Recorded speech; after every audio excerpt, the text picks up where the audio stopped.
Well, hello there, listeners. It's Susie New here from the Australian Society of Anaesthetists, and welcome to our podcast. It's called Australian Anaesthesia, and it's where we talk all things relevant to anaesthesia in Australia. Every year, a few hundred people make it onto the anaesthesia training program. If you are one of these people, then huge congratulations. This is a very exciting time in your life. Some of you may be wondering what to do in these few months before you start as an anaesthetic registrar. And of course, you would also have realised that anaesthetic training comes with exams. And one of the questions on your mind might be whether and how to start studying for the primary exam, which is a huge hurdle. If you're in this situation, this podcast is for you. I'm talking with Kaylee Jordan, who won the Renton prize, which is the prize for the first part exam. And I'm also talking with Hamish Lanyon, who is a second-year registrar who passed his primary exam earlier this year. We'll be talking about what to do in these few months, as well as some of the things you might want to think about as you start preparing for the exam. For those of you who are a bit like me, where the primary exam is a distant memory, then this episode will be a blast from the past and hopefully remind you about what it is that some of our more junior colleagues are going through at this time in their lives. There are also hundreds out there who didn't get a job on the program. I'm terribly sorry to those of you who did apply this year for missing out.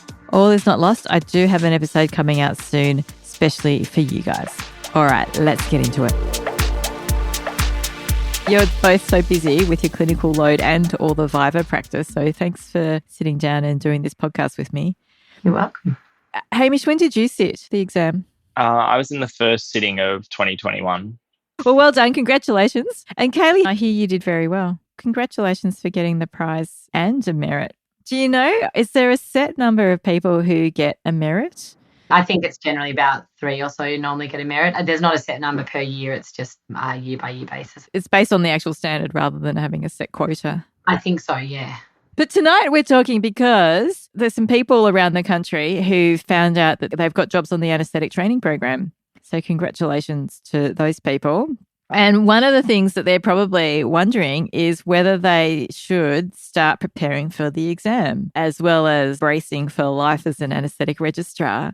And I know there's a bit of debate around whether you should use this time pre-anaesthetic training to start studying so that you can sit your exam in your first year, or whether you knuckle down, get some experience in anaesthesia and then start studying for the exam in your second year. So, Hamish, you sat in your second year. Kaylee, when did you sit your primary? Were you in your first year or your second year? I did the same. Yeah, first sitting, second year. Okay. And so would that be the approach that you recommend? It's tricky in that what I would recommend in terms of the ideal time in your training to sit the exam and to have a good chance of passing the exam comfortably is not just the only factor at play when people are deciding when to sit the exam. In some hospitals, there is a push towards sitting in the first sitting, and some trainees feel pressure to sit in the first sitting even if they otherwise don't feel entirely ready to sit then.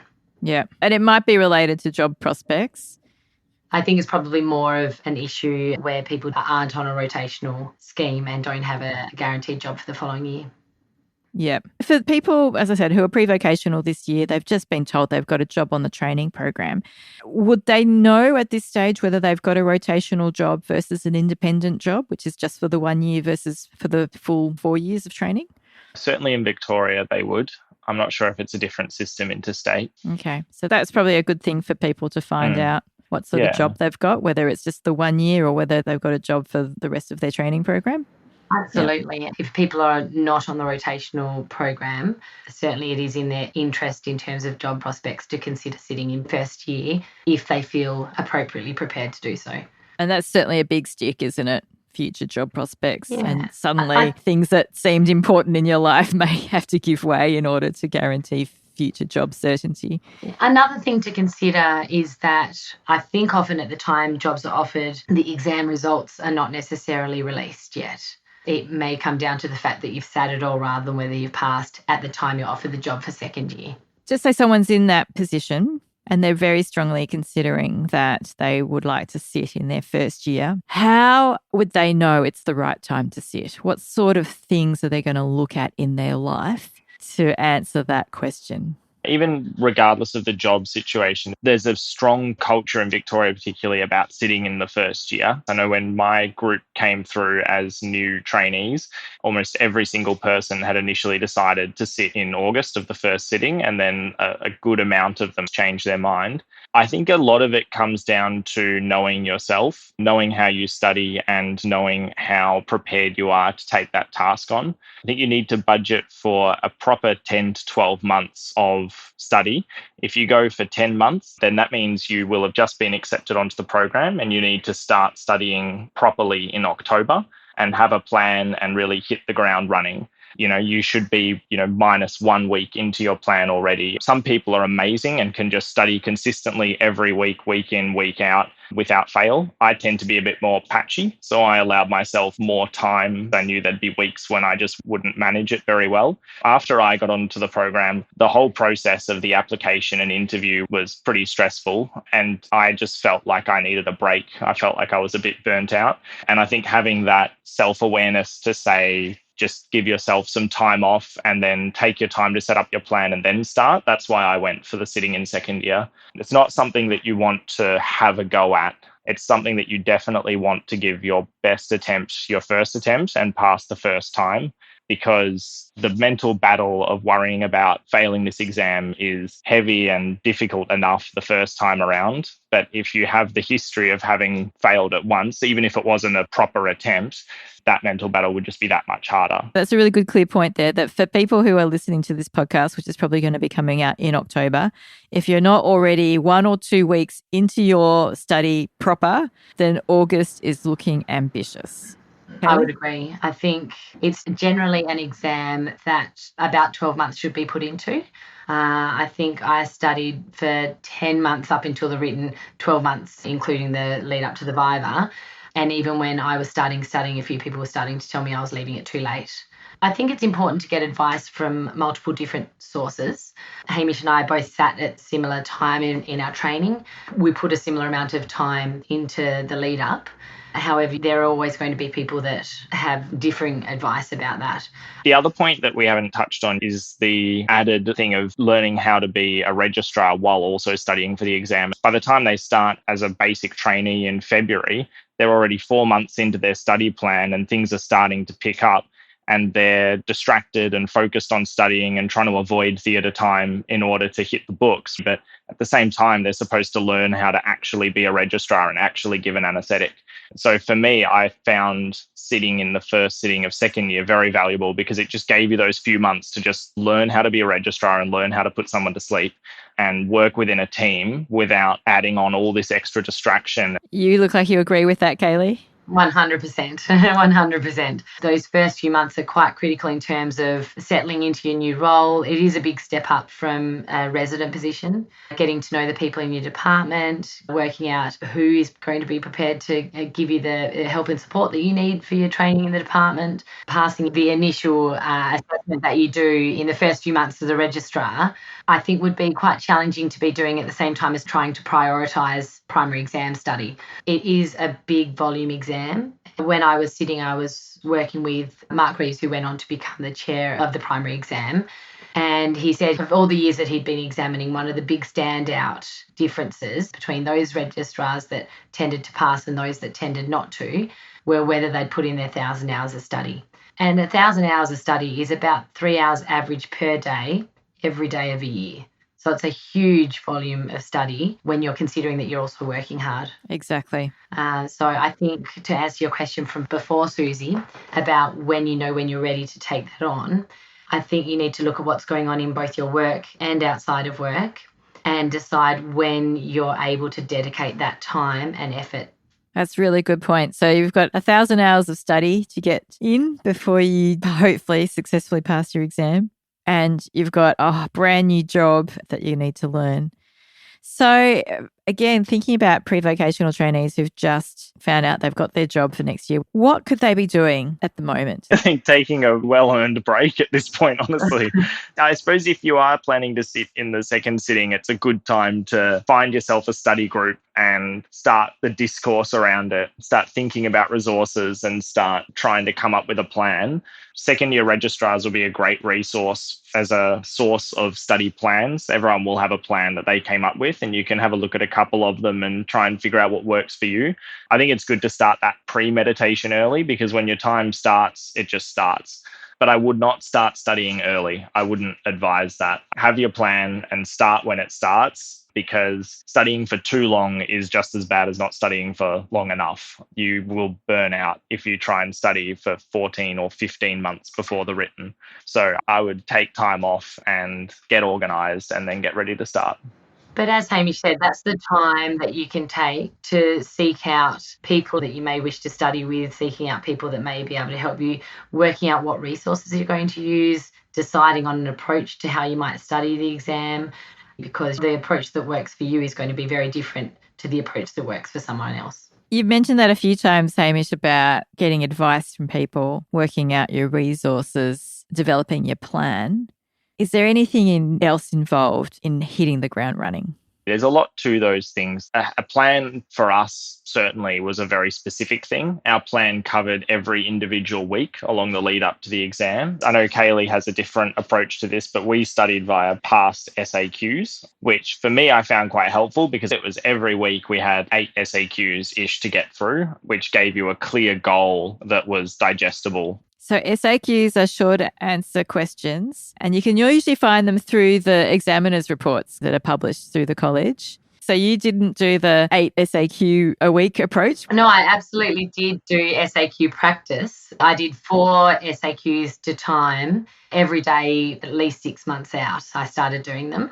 So I definitely used the SAQs to study. It helps you work out what depth and breadth of knowledge that you need to develop, structures and the way that you should answer the exams, to read the examiner's reports, to get in the mind of the examiner, I suppose. It's very important to do that. I think where people go wrong is where they use the SAQs as their syllabus, because you're just opening yourself up to error when something is put in there that is a new question. There's a lot of repeats, so it's really important to do the SAQs. Where people tend to come unstuck is where they used past exams as their study syllabus rather than actually using the learning outcomes. Hamish, did you use the syllabus and all the learning outcomes, or did you rely on the SAQs for your syllabus? I suppose we did a little bit of both, but we focused more on the SAQs. So for an average week, we would use the SAQs to direct the study, but I would read broadly around the topic rather than just answering that one question. And then at the end of the week, or particularly more in our revision time, we looked more at the learning objectives to see if there's any gaps in our knowledge. But I suppose the disclaimer to that is that the other thing that was maybe a little different about what our group did is we allowed a lot of revision time. We finished our first pass of the syllabus 4 months out from the written. And so there was a huge amount of time then to go back and plug holes. And you can delete that if you think that's terrible advice. But it's the honest truth of what we did. I'm not a Renton prize winner. I don't think I hit my 1,000 hours of study. I found studying really, really difficult. So for me, it was a little bit of put my time where the money is. And if they ask a brand new question on something that's never been asked before, I'd take the loss on that. There is a little bit of playing the numbers game. There's 15 SAQs. So if 12 have been repeats and you can answer them well, and one's on something completely new and you have no idea, and you bomb out, that overall you've got enough to scrape over the line. See, I think the trouble with that approach is that most people, even in the topics or SAQs that they know well, will not get a high number of points for those questions. So it doesn't take much to have a few blank pages to do very poorly, or to just do poorly enough in those ones to bring you just below that pass line. So you want to be very, very good in the SAQs that you do know if you're going to play that game.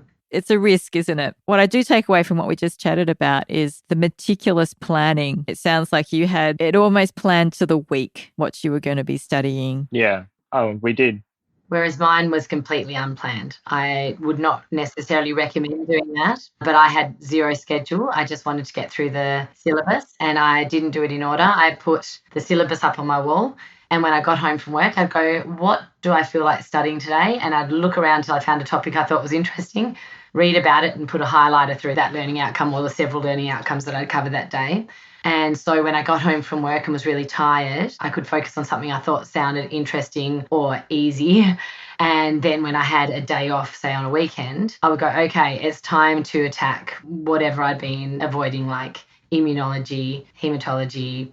How could you then be guaranteed that you were going to make it through the whole syllabus in time? I couldn't. I kept a track of how much highlighter was on my 37 pages to keep an idea of what proportion of the syllabus I looked like I was tracking in.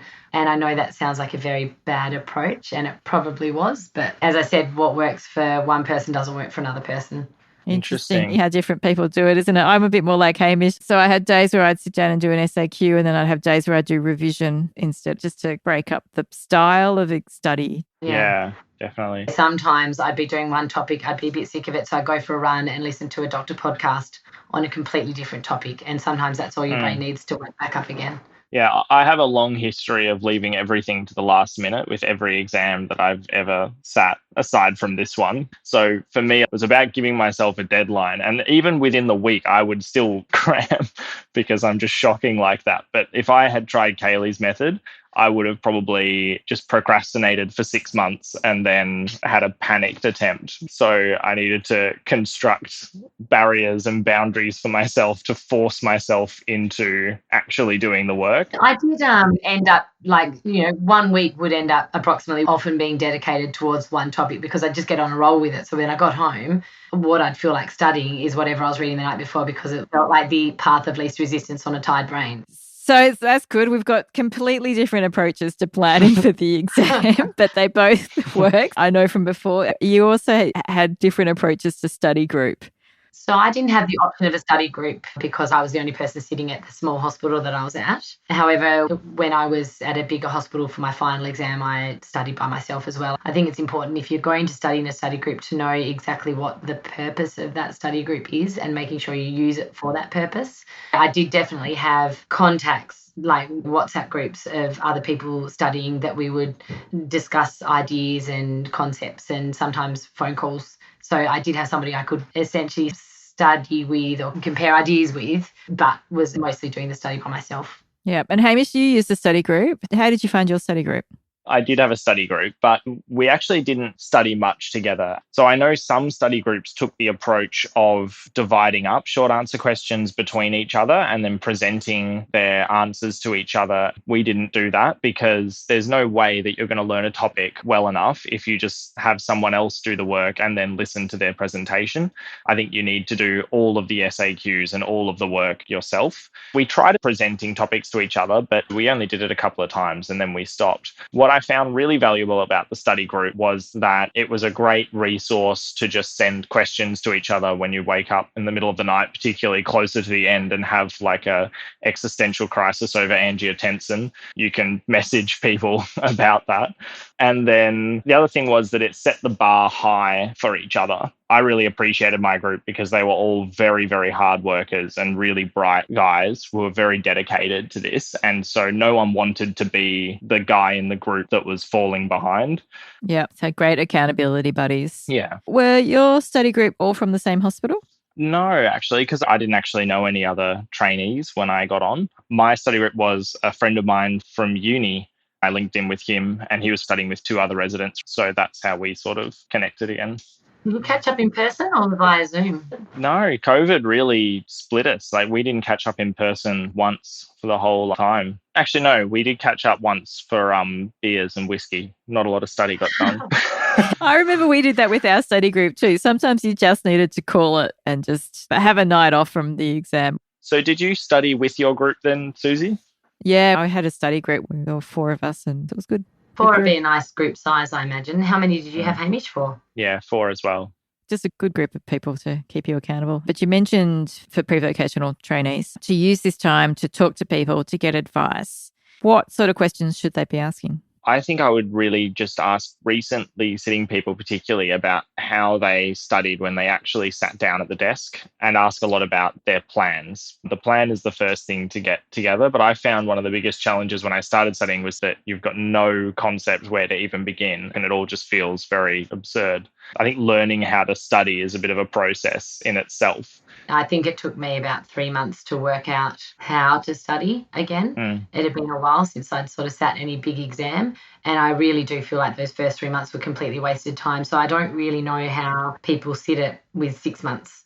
I remember someone gave me that advice when we were learning how to sit the exam, and they said, don't be surprised if it takes you 2 or 3 false starts for studying, because you try one technique, you realize that's not actually helping you learn. You try another technique, and then you finally get the technique that is what carries you through to the exam. I thought you meant 2 or 3 goes at the exam. No, you want to finish it once, but you can have a few false study starts. I was just going to say, to take a step back from what Hamish was saying, before you're sitting there with your mountain of resources, is to be asking what resources to use, in that there are a mountain of resources and everyone will tell you that you should read this particular one front to back. And if you put together all the resources that people insisted that you must read, you'd never get through them all.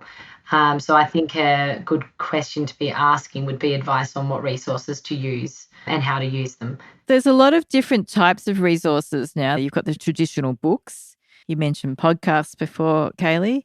And there's things like the Black Bank. The Black Bank is still of use, even though it's not used as much, I don't think, by current trainees. Its questions may have stopped it, I think, for the primary exam, it's like 2016 or so. But there's still a lot of questions popping up from pre-2016. And there's a lot of debate on there about answers to questions with reasoning and resources behind those answers. Can you just explain what the Black Bank is to people who've never heard of it before? Yes, so the Black Bank is a website that has been put together for people to collate remembered exams. It's particularly used for multiple choice questions. There is some information on past SAQs. The SAQs are published, the MCQs are not, and so therefore they are recalled with variable accuracy and have previously been put on the Black Bank, whereas now I think they tend to be circulated around study groups in secrecy.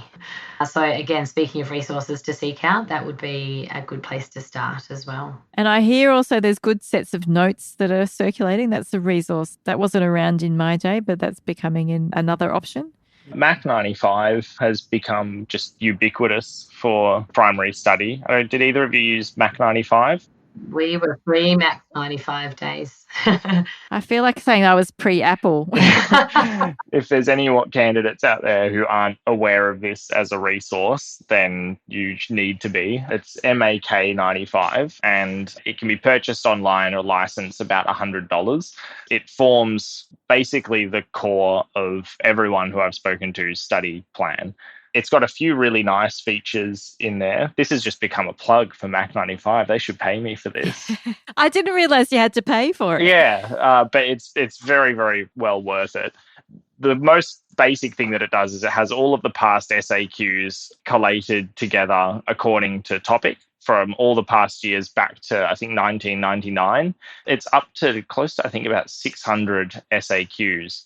You can tick them all off as you go, and you can put your study plan in there as well and see that you're tracking alongside with it. It also has a huge bank of past MCQs. I don't know that they're all post the syllabus change. So I used Mac 95 and I used collections that Kaylee talked about that are handed around in hushed and reverend tones. The other thing it has, which is really good, which is sort of the notes you're alluding to, is that each short answer question is then linked through Mac 95 to 3 different resources for model answers. It links to Propofol Dreams, to Ketamine Nightmares, and to Amanda Diaz, as well as to the examiner's report for that question. It's great. It's incredibly efficient.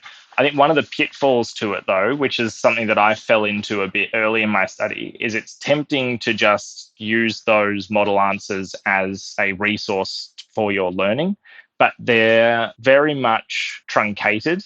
They're presenting it in the way that you might present it in an exam. If you try and learn it from that, you'll slip into more of a rote learning style. I think those resources are great when you come to your revision. Like Ketamine Nightmares particularly has great data sets, but if you're going through the first time and you need to understand a topic, which I think is the key to the first pass of your reading, you have to go to textbooks. It's so much easier than trying to learn it from these model answers. So they have their place, but it's a trap to be reliant on them.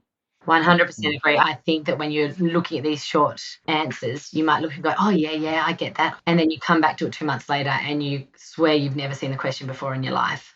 And then particularly at the Viva, they will pick you apart at that point, because the Viva is all about your understanding of a topic, and they will approach things from deliberately obscure angles and ways you've never seen it before.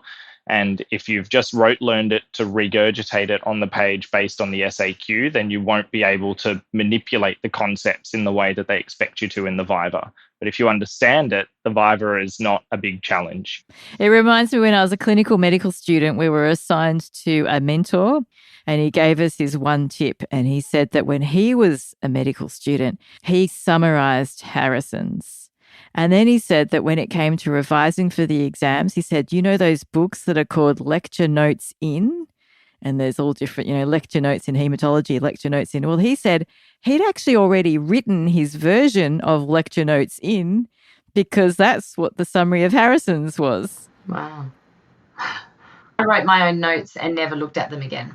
The learning is in the writing of them. When it came to looking later, I was going to look back at a textbook, not my own notes, which may have errors in them. I just wrote things out lots of times and then threw the book out at the end. And that worked for me. No, I was exactly the same in that regard. I think writing typed formal summaries of things is just a phenomenal waste of time. But writing out summaries of things just by hand in shorthand is a great way to synthesize information and learn it. I have volumes of just chicken scratch garbage that no one would ever be able to understand. Did you use flashcards? I started doing that. And then I found that I was putting more and more and more information on them and basically using them as little notebooks that, again, I'd never look at again. So I did still use them for things like the lists that you just can't avoid, like the different, for example, saturated vapor pressures. Yeah, I didn't really use them either. But that's just because that's never been a thing that I've done with studying before, I suppose. I've always just written out the notes to try and understand it the first time. And then when I need to do it again, I'll just try and write it out again until I can write it out from memory. But I've never really used flashcards. I think there's definitely a place for them. I think they're good, particularly in revision and particularly for data, things that you have to rote learn. There are flashcards going around with multiple choice questions and people's proposed answers. Always be beware of people's proposed answers and find out the answers yourself. But there are plenty of decks of, I think Anki is one of the main apps used, where you can flick through testing yourself on your multiple choice questions when you're not at home at your desk. So many more resources now. There are. Just to go back to Mac 95, Frank's son, who's the anaesthetist that put together, actually has come along as a guest examiner on our ASA Viva nights a few times. I'm glad you mentioned the Viva because I think that's a very key thing to think about is the approach for the Viva and the written exam. Same or different? The Viva is all about understanding. And it can be quite worrying to realise when you're studying for the Vivas a topic that you thought you knew very well for the writtens and it turns out you didn't know it as well as you thought you did. And that's when the value of a study group really comes in, is when you're doing Viva practice. You realise when you're explaining something that you don't necessarily understand it as well as you think you do. And if you realise that, then you need to go away and look more up about it. Getting as many people as you can to give you Vivas, not just nice people, but people that might be more honest with you, I think is really good. You don't want to just have your mission to get as many Vivas as possible and find that you don't end up getting as much from each one as you should, though. You need to use those Vivas to identify the gaps in your knowledge, to think about the way that you structure your answers, and to go away and work on those things before your next one. I would say exactly the same thing. I think I was stunned by how many things I particularly realized I didn't deeply understand until I started studying for the Viva. It's difficult to do at the time, but I think everyone in hindsight says they wish they'd started doing Vivas before the written. Although I don't think anyone actually does, because if you're in the position of looking down the barrel of the written, it's all you can think about. But when you start doing Vivas on similar topics is often when you actually grasp the concepts properly for the first time. When you're leading up to the written in the final weeks and months, you get SAQ burnout. And at that point, it might be good to do things in a Viva format, just to have a different way of looking at the information and keep studying in a way that might refresh your brain a bit. But for the Viva practice itself, what I did was just track down as many people as I could to give me a Viva. And then after each Viva, get your feedback and then write the questions down and go away and study around that and then do that on repeat. And there was a lot of Vivas that I was given that the first time I was given them, I just absolutely bombed it. But then after a while, the same things start coming up and you slowly build up your knowledge around those topics. One important thing in the lead up to the Vivas for the primary is that a lot of the consultants and even registrars will have forgotten a lot of their primary exam knowledge. It's not like the final where you can go, oh, hey, you're free, can I have a Viva? So I would suggest approaching people early, and most people will be able to scrape together something within a week. That's a very good tip there because, yes, people like us do have to go off and study for our practice primary Viva that we are giving. And this is the thing to bear in mind as well. Although you might get away with fudging information during a practice exam with a colleague at work, you're not going to get away with that when you've got an examiner examining you. So if you didn't get pulled up on the knowledge that you didn't know well, but you know that you didn't really know it, still go away and look it up. If you're having trouble finding someone to go through practice Vivas with you to that really high quality, where do you suggest they go, Kaylee? So if you're at a hospital where you don't have those resources, I would suggest that you come along to our ASA Viva nights. We do them for the primary and the final examinations, and you can find that on the ASA Ed website. The other thing is I coordinate some Viva nights through the hospital, and anyone that's sitting at a small hospital that doesn't have those sorts of resources as available to them, please get in touch and I'll add you to our list. I'd say as well, I'd utilise your other registrars and fellows. There'll be a lot of people who won't be able to necessarily teach you the content from a Viva, but a lot of people will have recalled Vivas from when they went through. So you can at least get them to deliver you the questions and you can practice. Be careful taking practice Vivas from your fellow sitters who are working particularly at the same hospital. Because the people giving you practice exams don't have unlimited Vivas. And if you use one that your study group has been given, then you may find that you get given that by an examiner only 2 days later. You may nail it, but you're not getting out of it what you meant to be getting out of it. So we've gone through a lot of resources for the exam. Is there anything that people should not do in the lead up to the exam? I think not giving the exam the priority that it requires is where I think some people come unstuck. Unfortunately, you can't expect to do everything social and everything sport related that you used to do, as well as starting a new job as a registrar, as well as expecting to do well in the exam. Some people may be able to do that, but usually something's got to give. Hamish, any other suggestions from you? I think the main thing that I would caution against is just that this isn't an exam where you want to have a crack, because I do hear of that being a not uncommon thing. People saying, oh, I'll have a go in August, but I'm sort of actually planning to pass in February, because you don't want to put yourself through that stress, and you definitely don't want to put yourself through the disappointment of not passing and then having that hanging over you as you go for your real attempt. Absolutely agree. However, I think it is an exam where you never really feel ready to sit. I think you do reach a point where you go, I think I'm ready to give this a good crack. And I think that's the point at which you know whether you're ready to sit or not. I remember we talked about reaching knowledge saturation.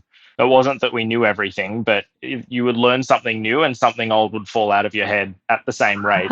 You never, ever feel ready to sit, which is probably different to most of the exams any of you have sat in the past. But if you have your plan and you've done the work, then you just need to go for it. All right, good work. Is there anything else that you guys want to say to the pre-vocational trainees who might be listening to this, who are hopefully looking forward to their anaesthetic training job next year? Firstly, congratulations.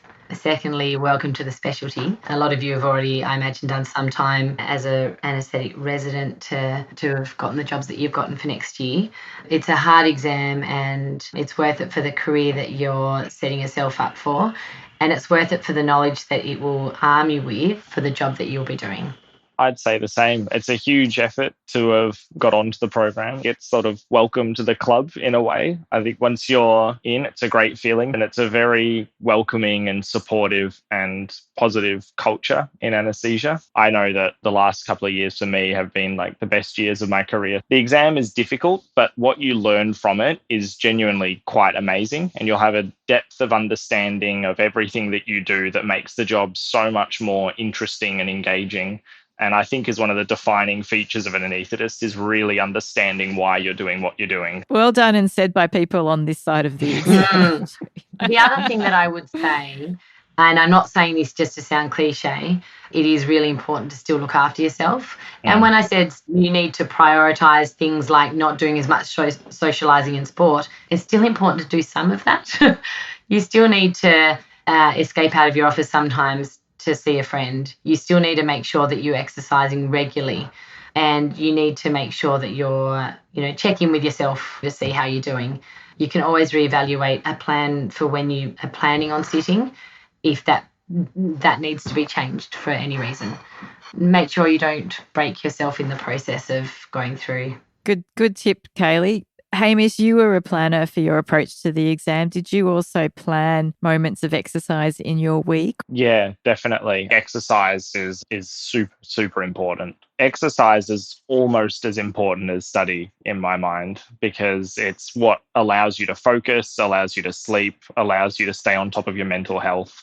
It's just optimizing your neurochemistry for the exam, basically. And it will drop off at the later end, but you should try and stay in a regular sort of exercise and sleeping and eating pattern for as long as you can. Well done. Well said. Well, thanks for chatting tonight. It's been wonderful chatting and reminiscing about the exam to a degree. Very glad it's behind me, though. Thanks, Susie. Thanks for having us on. Well, that was a fun conversation. Thank you, Kaylee and Hamish. Two very hardworking people who have really committed to helping people get through their primary exam. They've been working incredibly hard in providing the ASA Primary Viva Nights. These events have been organised by the amazing Vida Villiunas, who is the Education Officer of the ASA, and rumour has it that she was once an examiner. So she really brings a breadth and depth of experience and also realism to the ASA Practice Viva Nights. Much better than getting a Viva from someone like me who did it a long time ago. And of course, these events wouldn't be possible without our ASA events team led by the very able Rhianne Foster, who you will have the pleasure of meeting when you come along to these Viva Nights. These are events that are open to any ASA trainee member. So remember, it is free to join the ASA. I've put a joining link in the show notes, and it is also free to attend these practice Vivas once you are an ASA member. And you'll also get access to the video library of all the recorded Viva sessions. I did mention at the start that there are people out there who missed out on a place this year and that there would be a podcast coming out soon. We also do have events for pre-vocational trainees who are trying to get on the program. This year we offered interview training as well as a chance to meet other registrars who've recently gotten on the program. So if you know any of your colleagues who missed out, please point them in the direction of those resources. Once again, to those who've made it on the program, congratulations. I look forward to seeing you around the traps. And until then, I hope you're staying safe out there. This episode of the Australian Anaesthesia Podcast was produced by the Australian Society of Anaesthetists, otherwise known as the ASA. More episodes can be found on the ASA website, asa.org.au. Don't forget to follow or subscribe to receive the latest episodes, and of course, you're welcome to share them as widely as you wish. Please send any feedback to the ASA by emailing asa@asa.org.au. Music was by Mark Suss, and we hope you enjoyed listening.